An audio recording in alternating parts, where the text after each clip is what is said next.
네, 오늘은요, 어둠 속에 피어나는 약속의 빛이라는 제목으로 함께 말씀을 나누고자 합니다. 이사야라는 이름의 뜻, 오늘 본문 이사야서를 읽었는데요. 이사야라는 이 이름의 뜻은 여호와는 구원이시다입니다. 이런 뜻으로서 이사야 선지자는 또 남쪽 왕국이었던 남유다의 예언자였어요. 이사야서는요, 메시아의 구속 사역에 대한 예언과 하나님의 은혜를 증거하고 있습니다. 이런 이유로 이사야서를 구약의 복음서다 이렇게 부르기도 해요. 이사야서가 기록될 당시에 그러니까 북이스라엘 그리고 남유다 이 두 왕국의 정세가요 굉장히 불안했습니다. 윤리와 도덕이 땅에 떨어졌고 하나님께 대한 예배는 형식적이었고 우상 숭배가 곳곳에 만연했어요. 또 이사야가 활동했던 이 시대에는요, 아수르, 세계사에서 아시리아의 침략에 의해서 북쪽 이스라엘과 또 남유다가 동시에 곤욕을 당하고 있는 암흑의 시기이기도 했습니다. 오늘날도 마찬가지로 암흑의 시기다 이렇게 볼 수 있을 거예요. 하나님의 말씀은 점점 뒤처져가는 시대가 되었고 또 무엇보다 모든 사람들에게는요 또 각자의 저마다의 암흑의 시기가 있을 겁니다. 오늘 저희는요 이사야 9장 1절에서 7절까지 말씀, 이 말씀 위에 서 있습니다. 이 말씀은요 메시아 예언 중에서도 가장 빛나는 구절 중에 하나예요. 어둠이 가득할 시대, 암흑의 한복판에서 선포된 이 메시지는 오늘을 살아가는 우리에게도 깊은 울림을 주게 마땅합니다. 왜냐하면 말씀의 배경이 어둠이었고 그 어둠 속에서 비로소 하나님의 빛이 피어나고 있기 때문에 오늘의 설교 말씀을 관통하는 한 문장이 있다면 이것입니다.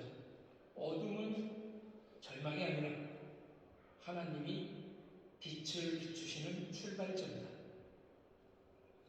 먼저 1, 2절 한번 살펴볼게요. 우리는 이사야가 선포하던 이 시대의 현실을 잘 이해를 하고 있어야 됩니다. 이 흑암의 시대, 어둠의 시대에 하나님은 어둠 속에 있는 백성을 향해 빛을 약속하셨고요. 그 약속은 바로 오늘날 우리에게도 동일하게 유효한 메시지입니다. 이사야서 9장 1절은 고통받던 자들에게는 흑암이 없으리로다 하고 시작을 합니다. 그런데 이 말씀이 너무나도 환한 빛으로 다가오는 이유는 그 앞에 놓여져 있는 현실이요 너무나도 어둡기 때문이에요. 이사야의 시대 다시 한번 생각해보면 북이스라엘은요 아시리아의 위협으로 곧 망할 운명에 있었고 남유다 역시도 정치적으로 흔들리며 영적으로 전부 병들어가던 시대였어요. 왕들은요 하나님보다 어때요? 간대국들을 더 의지했고 백성들은 점점 우상숭배에 빠지며 영적인 공허 속으로 떨어져 갔어요. 정치적인 혼란, 영적인 타락, 경제적인 어려움, 백성들은 말 그대로 칠흑 같은 어둠 속에 서 있었습니다. 오늘 본문 1절, 2절을 보면요 이들의 상황을 두 단어로 요약을 하고 있습니다. 흑암, 그리고 그늘. 보이지 않는 미래, 사라진 기쁨, 그리고 점점 희미해지는 소망이지요. 당시에 갈릴리 지역은요 다른 나라의 이방 민족의 침략과 수탈이 가장 심한 곳 중에 하나였습니다. 사람들은 매일같이 두려움 속에 살았고 언제 들이닥칠지 모르는 전쟁과 폭력 앞에서 무력했어요. 그들의 삶은 마치 짙은 안개 속을 걷는 것과 같았습니다. 이것은 지금 우리에게도 별반 다르지 않죠. 전쟁의 소식, 러우 전쟁 4년째 계속되고 있고 들리는 소식에 의하면 믿거나 말거나 뉴스니까 전쟁을 이렇게 푸틴 욕을 엄청 했었거든요. 그런데 미국의 뉴스에 의하면 전쟁 4년 동안 우크라이나 젤렌스키 대통령의 재산이 2조 원이 늘었대요. 있거나 말거나 만약 그러면 전쟁을 일으킨 푸틴이 나쁜 건가? 이게 그런 생각도 들고 어쨌든 아직도 전쟁을 하고 있죠. 그 모스크바의 정유시설도 드론으로 폭격을 했다는데 뭐 끝날 기미가 보이지도 않고 또 대한민국 보면 요즘 연속되는 대형 화재 또 며칠 전에 홍콩이죠. 아파트 단지 하나가 통째로 탔던데 뭐 실종자가 300명이 넘어가고 말도 안 되는 그런 재난들이 일어나고 또 사회의 불안정, 경제적인 어려움 또 누구에게나 찾아올 수 있는 갑작스러운 사고나 질병 그리고 우리의 마음 한구석을 뭔가 짓누르는 게 있는 그런 불안함과 두려움 그 누구도요 어둠이 전혀 없는 삶 살고 있다 할 수 없어요. 모든 사람들이 그럴 거예요. 우리는 때로 갈 길을 잃고 삶의 의미가 흐려지고 또 기도를 열심히 해봐도 응답이 없는 듯한 순간을 경험합니다. 마치 새벽이 오기 전 가장 짙은 어둠과 같은 때겠죠. 어쩌면 여러분 중에서도 오늘 지금 이런 상황에 있는 분이 있을지도 몰라요. 아무리 노력해도 해결되지 않는 문제 앞에 서 계신 분들, 마음의 상처가 있는데 그 상처가 회복이 안 되는 분들, 또 가족 문제, 건강 문제, 관계의 문제로 답답함을 느끼시는 분들, 하나님과의 멀어짐을 느끼면서 신앙적으로 무기력함과 싸우고 계신 분들, 이사야는요 바로 이런 현실 속에서 선포를 한 거예요. 오늘 보면 2절 말씀을 함께 읽겠습니다. 시작. 흑암에 행하던 백성이 큰 빛을 보고 사마의 그늘직하게 거주하던 자에게 빛이 비치우다. 흑암에 행하던 백성이 큰 빛을 보고 성도 여러분, 하나님은요 인간들은 어둠을 보면서 절망하지 말고 우리 하나님은요 어둠을 보시며 절대 절망하는 분이 아니에요. 그곳에 빛을 비추기 시작하는 분입니다. 그러므로 우리가 기억해야 하는 진리는 이것이 아까도 말씀드린 것처럼 어둠은 절망이 아니라 하나님이 빛을 비추시는 출발점입니다. 자, 그래서 2절과 5절을 한번 보면 흑암이 짙어질수록 하나님의 빛은 더 선명하게 드러납니다. 2절에서 5절까지의 말씀은요 하나님이 어떻게 빛을 비추는지 우리에게 알려주고 있습니다. 항상 하나님은요 먼저 인간에게 찾아오시고요 먼저 빛을 비춰주시는 분입니다. 이것을 잊지 않아야 돼요. 오늘 본문을 보면 이스라엘 백성과 북이스라엘 백성과 남유다 백성들이 모두 단합해가지고 회개한 다음에 사람들이 전부 깨달은 다음에 인간들이 회개를 구하고 용서를 요청한 다음에 이루어지는 본문이 아니에요. 그런 과정들이 있은 다음에 하나님의 빛이 비추어지는 게 아닙니다. 오히려 백성들은요 계속 어둠 속에 흑암 속에 머물러 있었고 하나님이 먼저 그들을 향해 빛을 비추셨습니다. 구원은요 언제나 하나님이 먼저 시작하셨어요. 하나님이 먼저 아브라함을 부르셨고요. 하나님이 먼저 모세를 찾으셨습니다. 그리고 하나님이 먼저 이사야에게 말씀을 주셨어요. 그리고 하나님은 마침내 먼저 우리에게 독생자 예수 그리스도를 보내주셨습니다. 하나님의 빛은요 우리가 준비되어서가 아니라 하나님의 사랑이 준비되어 있기 때문에 비춰지는 빛이에요. 그리고 이 빛은요 인간의 능력이 아닌 하나님의 주도권을 보여줍니다. 오늘 보면 3절의 말씀 함께 읽겠습니다.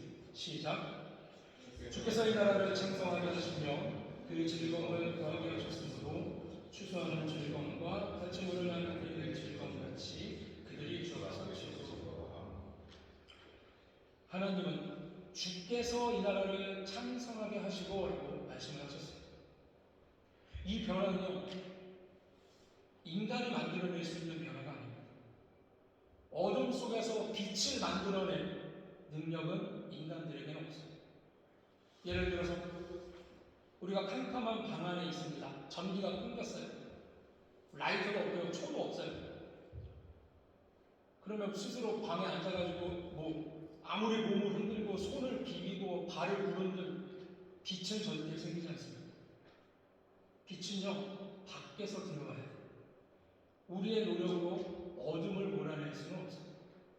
결국 어둠을 몰아내는 건 빛이에요. 그리고 그 빛은요, 하나님께 속해 있습니다. 이사야는 계속해서 선언합니다. 하나님이 하셨다, 하나님이 하신다, 하나님이 하실 것이다. 그리고 그 어둠 속에서 이미 구원의 빛은 조용히 자라고 있었습니다. 우리는 종종 이런 생각들을 합니다. 아무것도 변하는 게 없는 거예요. 나는 열심히 신앙생활을 하고 말씀도 잘 읽고 하나님과 막힌다면 허물고 가까이 가려고 노력하는 것 같은데 하나님은 나의 기도에, 나의 간구에 응답하지 않으십니다. 하나님은 왜 나에게만, 그런 생각을 나에게만 생각하십니다. 하지만 그런 우리에게 이사야서는, 성경은요, 다른 관점을 보여줍니다. 하나님은 우리가 보지 못하는 동안에도 일하고 계신다는 것을 보여줍니다. 구원은요, 조용히, 천천히, 그리고 확실하게 자라나고 있다. 이것을 하나님이 보여줍니다. 이스라엘의 회복은요, 어느 날 갑자기 폭발적으로 일어난 게 아니라 이미 하나님께서 오래전부터 준비해 오신 계획의 열매였습니다. 우리의 삶도 같습니다. 보이지 않는 곳에서 하나님은 이미 빛을 준비하고 길을 닫고 우리의 마음을 변화시키고 계십니다. 당장 우리는 어둠만 눈에 보이지만 하나님은요, 빛이 자라나는 과정을 보고 있다는 거예요. 사랑하는 성도 여러분, 어둠이 깊어질수록 하나님이 준비하신 빛은 더욱 가까이 있습니다. 그래서 오늘 우리는 다시 마음을 잡고 이렇게 고백해야 됩니다. 우리 함께 읽어보겠습니다.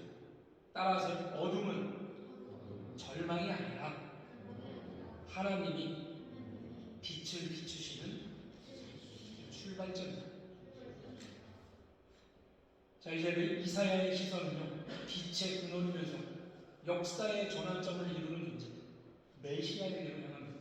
6절과 7절의 말씀인데, 먼저 이렇게 얘기합니다. 한 아기가 주어질 것이다. 6절의 말씀 함께 볼까요? 시작. 이는 한 아기가 우리에게 낳고 한 아들을 우리에게 주신 바 되었는데 그의 어깨에는 정사를 메었고 그의 이름은 기묘자라 모사라 전능하신 하나님이라 영존하시는 아버지라 평강의 왕이라 할 것입니다. 아멘. 하나님의 구원은요, 강력한 군대나 왕의 명령으로 오지 않았습니다. 전쟁터의 함성도 아니었고 정치적인 혁명도 아니었어요. 그냥 아기 한 명, 응애응애 우는 아기 한 명, 그 연약한 울음으로부터 구원이 시작되었습니다. 이것이 바로 하나님 나라의 방식이에요. 가장 작은 곳에서, 가장 약한 모습으로, 가장 조용한 시작으로 하나님은 역사를 바꾸십니다. 우리는 종종 하나님이 일하신다고 오병이와 같은 죽은 자 살아나고 이런 큰 기적들이 보여주면 좋겠다, 보여야 되지 않겠느냐 이렇게 생각하지만 성경은 거듭해서 말합니다.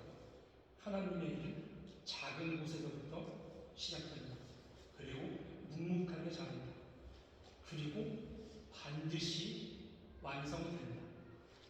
생각해보면요, 이사야가 이제 임마누엘 예수님의 예언을 했는데 거의 600년 이후에 이루어졌어요.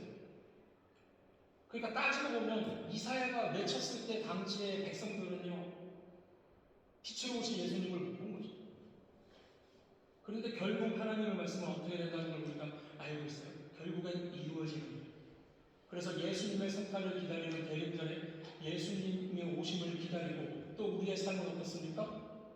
정말 목적이 있는지 다시 오신 예수님을 기다리면서 살아가는 거겠죠. 언젠가는 분명히 오실 것이라 약속을 하셨으니까.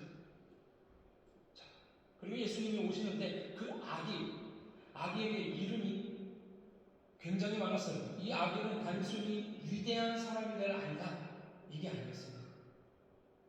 먼저 그의 이름은 그의 존재를 설명하고 있는데요.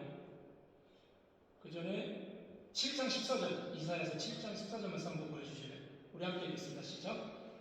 그러므로 주께서 친히 징표를 내려 보라 처녀가 잉태하여 아들을 낳을 것이고 그의 이름을 임마누엘이라 하리라. 아멘.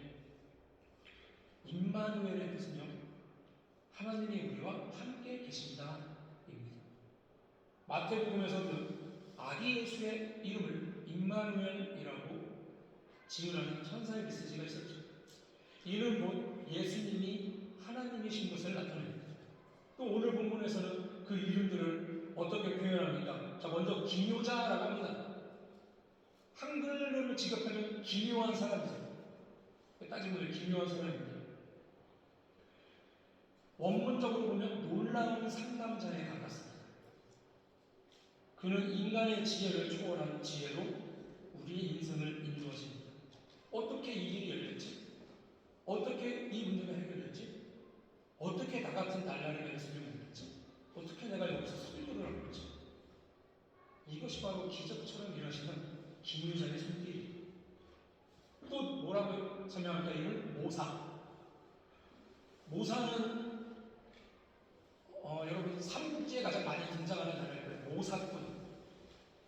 뭐 책사라고도 하고 군사라고도 하고 지혜로운 조언자를 지칭을 하는데 이 모사에 쓰이는 원어가 히브리어 원어로 야치우라는 단어입니다. 이 야치우라는 단어의 문자적인 이 직역은 조언하다, 권고하다예요. 이것은 인간을 구원하시며 인도하시고 조언하는 그 초월적 지혜의 신을 보여줍니다. 하나님의 계획이 혼란스러워 보일 때도 있습니다. 하나님의 계획이 없는 것처럼 보일 때도 있어요. 그러나 시간이 지나고 나면 우리는 깨닫죠. 아, 이래서 하나님이 예수님이 나를 이렇게 인도하셨구나. 이 길이 오늘 찬양 불렀잖아요. 가장 좋은 길로, 완전한 길로, 안전한 길로 나를 이렇게 이끄신 거구나. 이게 하나님이 예비하신 길이구나. 우리가 깨달을 수 있는 거죠. 이처럼 그리스도는 우리의 인생의 참된 상담자가 되시는 거예요. 또 뭐라고 얘기합니까? 예수님의 이름을 전능하신 하나님입니다. 아기의 모습으로 왔지만 그의 본질은 전능하신 하나님입니다. 그분이 통치하신다는 사실을 우리의 삶이요 그의 손안에 있다는 뜻이죠. 또 뭐라고 표현합니까? 이걸 영존하시는 아버지. 그는 권력자로서가 아니라 돌보는 아버지로서 우리의 삶을 품으십니다. 그리고 영존, 영원히 존재하시는 아버지라는 거죠. 우리가 넘어질 때 우리를 붙들어 일으키시는 아버지, 우리를 고아처럼 내버려 두지 않는 아버지, 그런 아버지가 바로 우리 주 예수님입니다. 또 마지막으로 뭐라고 합니까? 평강의 왕이라고 표현을 했어요. 평강의 왕. 세상의 모든 왕들은요 전쟁이나 세습으로 왕권을 세웁니다. 하지만 메시아 예수 그리스도는 평화로 통치합니다. 그분이 통치하시는 곳에 화평이 있고 분열이 치유되고 상한 마음들이 회복이 되는 거예요. 자, 그리고 이렇게 많은 이름을 갖고 계신 그 아기 예수님의 어깨에 뭔가 매여 있대요. 뭐가 매여 있냐? 6절인가요? 정사가 매여 있고 라고 표현을 하는데 정사의 히브리 원어는 비스라라는 단어입니다. 권력을 쥐다라는 뜻을 갖고 있습니다. 즉 이는요 예수님의 어깨에 통치자로서의 권위가 달려있다는 것을 보여줍니다. 자, 이렇게 통치자의 권위를 갖고 있는 이 이름을 통해서 하나님은 구원을 약속하셨습니다. 계속해서 7절을 보니까 약속의 핵심을 이렇게 말씀합니다. 마지막에 보니까 만군의 여호와의 열심히 일을 이루시리라. 아멘. 여러분 이 말씀 너무 중요합니다. 우리의 노력으로 이루어지는 게 아니에요. 시대의 상황으로 결정되는 것도 아닙니다. 인간의 능력과 계획에 달려있지 않아요. 하나님의 열심, 하나님의 사랑, 하나님의 신실하심이 구원을 이루어가는 겁니다. 사랑하는 성도 여러분, 우리가 흔들릴 때 하나님은 흔들리지 않아요. 우리가 약해질 때 하나님은 더 강력하게 일하십니다. 우리가 어둠 속에 있을 때 하나님은 이미 빛을 준비하고 계십니다. 그래서 우리는 절망하지 않습니다. 왜냐? 어둠은 절망이 아니라 하나님이 빛을 비추시는 출발점이기 때문입니다. 오늘 말씀을 이제 정리하고자 합니다. 사랑하는 성도 여러분, 오늘 이사야 9장의 말씀이요 우리에게 세 가지 중요한 사실을 전달합니다. 첫째는 어둠은 현실이지만 절망의 이유가 아니라는 거예요. 오히려 하나님이 일하기 시작하는 자리입니다. 그리고 두 번째로 하나님은요 먼저 빛을 비추시는 분이고 구원은 이미 보이지 않는 곳에서 자라나고 있습니다. 그리고 마지막으로 우리의 능력보다 하나님의 주권이 훨씬 더 큽니다. 그 구원의 핵심은 메시아 예수 그리스도입니다. 작은 아기로 왔지만 임마누엘이며 기묘자며 모사로 영존하시는 하나님이며 평강의 왕으로서 우리를 다스립니다. 오늘 우리가 경험하는 모든 어둠 속에서 하나님은 여전히 같은 메시지를 주실 거예요. 두려워하지 말아라. 나는 빛을 준비하고 있다. 사랑하는 성도 여러분, 여러분의 삶이 어두우십니까? 앞이 보이지 않으십니까? 기도를 열심히 해도 응답이 없는 것 같습니까? 그러나 우리는 희망을 놓지 않습니다. 아니, 놓으면 안 됩니다. 왜냐하면 이사야가 전한 오늘 진리의 이 말씀 우리에게도 그대로 적용이 되기 때문입니다. 우리 한 번 더 같이 해볼까요? 어둠은 절망이 아니라 하나님이 빛을 비추시는 출발점입니다. 할렐루야. 오늘도 그 빛 대신 예수 그리스도께서 여러분들의 가정에, 마음에, 문제 가운데, 기도 제목 가운데 빛을 비춰주시기를 축원합니다. 할렐루야.